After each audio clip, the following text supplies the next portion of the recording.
Kobaran api seketika membesar dan melumat habis sejumlah bangunan kios beserta rumah kontrakan di Jalan Raya Tipar Cakung, Jakarta Utara Minggu dini hari tadi. Banyaknya material bangunan yang mudah terbakar ditambah tiupan angin kencang membuat amukan si jago merah semakin menjadi. Hanya dalam hitungan menit, api pun telah membakar puluhan kios beserta puluhan rumah kontrakan di lokasi permukiman padat tersebut.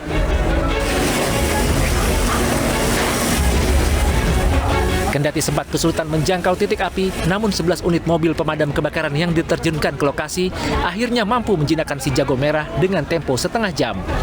Tidak ada korban jiwa maupun luka dalam peristiwa ini, namun kerugian yang diderita para korban ditaksir mencapai miliaran rupiah.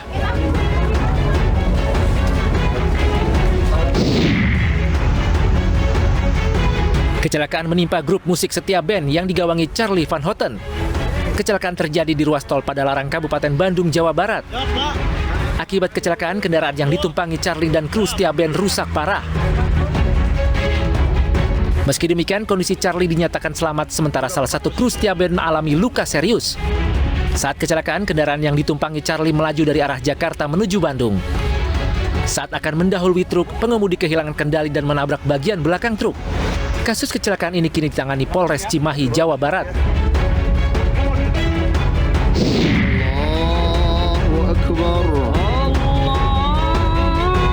Presiden Joko Widodo melaksanakan sholat Idul Adha di Masjid Istiqlal, Jakarta. Presiden diapit Menteri Pertahanan Prabowo Subianto dan Imam Besar Masjid Istiqlal, Kiai Haji Nasaruddin Umar. Terlihat juga sejumlah jajaran menteri lainnya, tamu undangan hingga duta besar. Usai melaksanakan sholat Id, Presiden Jokowi menyerahkan hewan kurban seekor sapi seberat 1,2 ton. Sapi kurban diserahkan langsung kepada Imam Besar Masjid Istiqlal.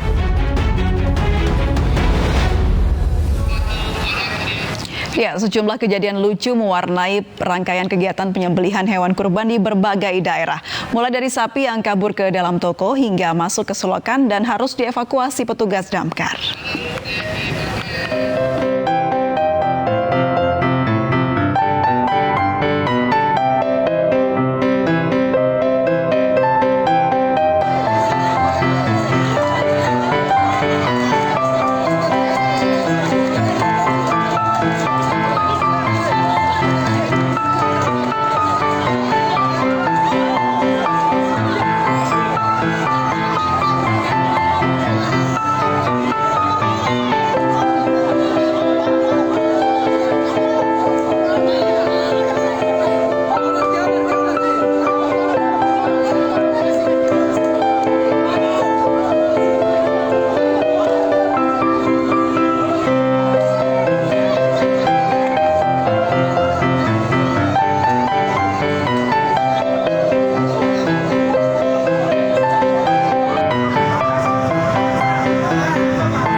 Pemirsa, panitia hewan kurban di Kabupaten Purbalingga, Jawa Tengah menemukan cacing pada sejumlah sapi hewan kurban.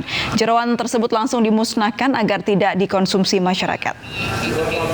Ratusan cacing ditemukan bersarang di hati sapi yang menjadi hewan kurban di Kabupaten Purbalingga, Jawa Tengah. Cacing hati ditemukan saat dilakukan pemeriksaan pada hewan kurban oleh petugas dari Dinas Pertanian Kabupaten Purbalingga di rumah pemotongan hewan.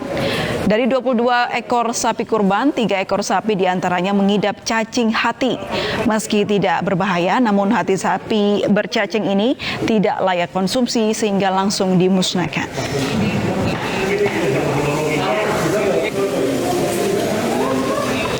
Pemirsa, pelaksanaan Hari Raya Kurban berlangsung di tengah kabar wabah penyakit kuku dan mulut terhadap hewan ternak sedang merebak. Masyarakat diharapkan ekstra hati-hati dalam mengolah daging kurban.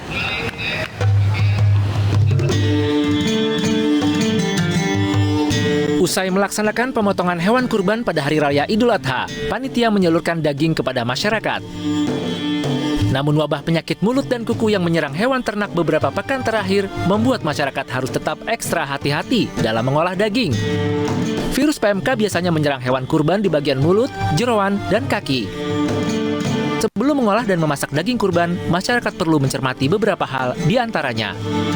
Pastikan daging dalam kondisi segar dan tidak pucat. Kemudian kondisi daging yang masih bagus bisa dilihat dari tekstur yang kenyal dan cepat kembali ke posisi semula saat ditekan dengan jari. Daging juga harus dibersihkan sebelum dimasak. Namun jika Anda tidak ingin segera memasaknya, daging jangan dicuci dan langsung dimasukkan ke wadah kedap udara. Memasak daging harus matang dengan sempurna, dengan suhu sekitar 700 derajat Celcius dalam waktu sekitar 30 menit. Air rebusan pertama juga wajib dibuang, kemudian daging baru bisa diolah. Jika Anda sudah mengkonsumsi daging, jangan lupa untuk makan sayur-sayuran dan buah-buahan.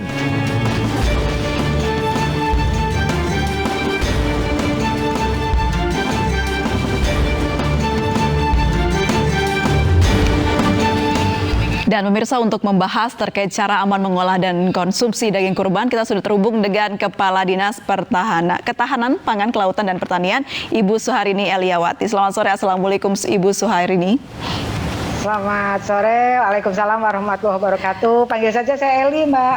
Baik, Ibu, di momen Idul Adha ini bertepatan dengan adanya wabah PMK pada hewan kurban. Lalu bagaimana cara mengolah yang aman, Ibu? Ya, boleh sedikit menceritakan ya bahwa yang namanya PMK atau penyakit mulut dan kuku sesungguhnya adalah bukan penyakit zoonosa. Artinya apa? Artinya penyakit tersebut tidak menular dari hewan ke manusia atau sebaliknya. Itu yang pertama, seperti itu. Nah, artinya apa? Artinya bahwa kalau ada ternak yang terindikasi klinis PMK, daging dan turunannya, susu dan turunannya itu sesungguhnya adalah aman untuk dimakan. Seperti itu, Mbak. Baik. Lalu untuk pengolahannya atau dalam cara memasaknya, apakah ada cara khusus begitu, Ibu, untuk bisa memasak hewan kurban ini? Ya, saya sampaikan bagaimana sih tipsnya untuk ibu-ibu semuanya gitu ya.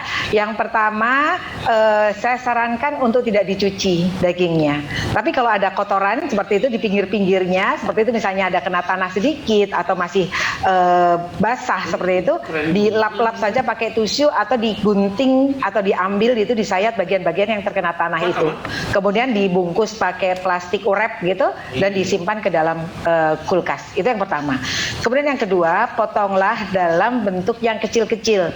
Jangan langsung dalam bentuk 2 kiloan atau 3 kiloan atau 5 kiloan. Tujuannya apa? Tujuannya untuk memudahkan keluar masuknya daging itu dalam freezer.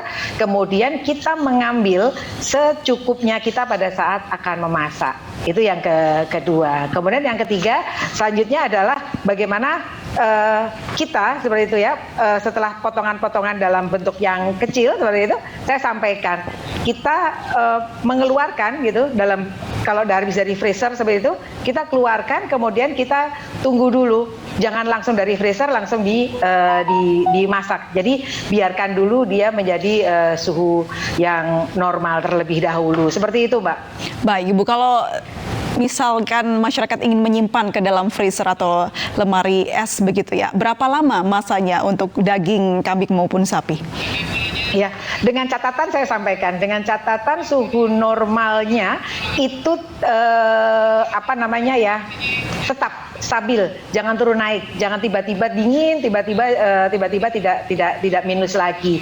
Itu kalau kita membungkusnya benar, kemudian dagingnya memang bersih, tidak terkontaminasi antara daging dan jeroan seperti itu, harusnya lebih 1 bulan 2 bulan itu masih dalam kondisi yang bagus. Dengan catatan freezernya masih normal ya, seperti itu ya, Mbak. Baik, terima kasih Bu Eli atas informasinya. Semoga sehat selalu Ibu. Selamat sore. Amin. Terima kasih. Pemirsa, insiden pelemparan batu terhadap KRL yang melintas kembali terjadi. Newsroom akan kembali usai jeda berikut ini.